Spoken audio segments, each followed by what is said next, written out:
Hi, it's Jim Lane, the economic realist. Clearly, March was rough for the stock markets, but the real story was the bond market.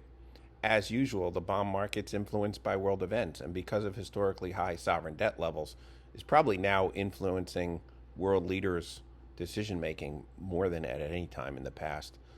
The roughly 10% rise in the benchmark 10-year yield, Treasury yield in March, along with relatively weaker than usual U.S. Treasury auctions, very well may be driving the White House to back off on its level of commitment to dismantling Iran, at least the degree of dismantling.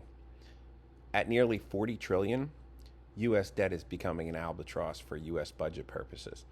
Completing Treasury auctions without yield spikes is crucial to U.S. economic independence.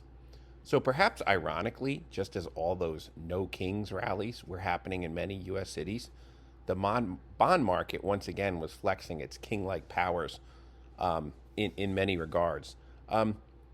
Economic data was already weakening in January and February before the U.S. and Israeli attacks on Iran, and the data was similarly weak in March.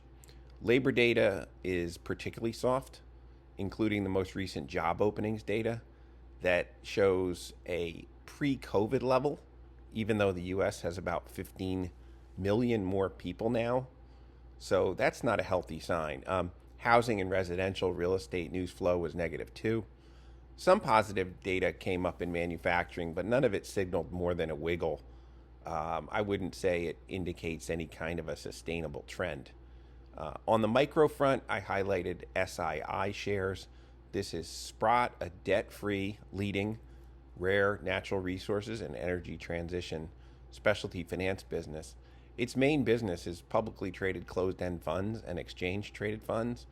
The company seems like a possible acquisition candidate for a larger financial services firm with significant custodial operations such as Bank of New York, ticker BK, or maybe State Street, ticker STT, perhaps even BlackRock. I think the upside downside is fairly equal right now.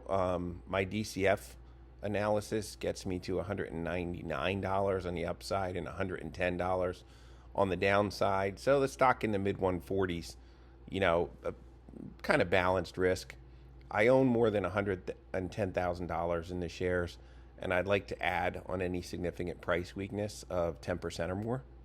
I've been involved with the shares since they were around $20 per share in the pink sheets before it was even listed on the NYSE. So I have had some exposure to the company in various sizes over the last 5 to 8 years. Right now, it's over $100,000 position. I hope you get a chance to read the whole newsletter and enjoy these highlights. Good luck in April.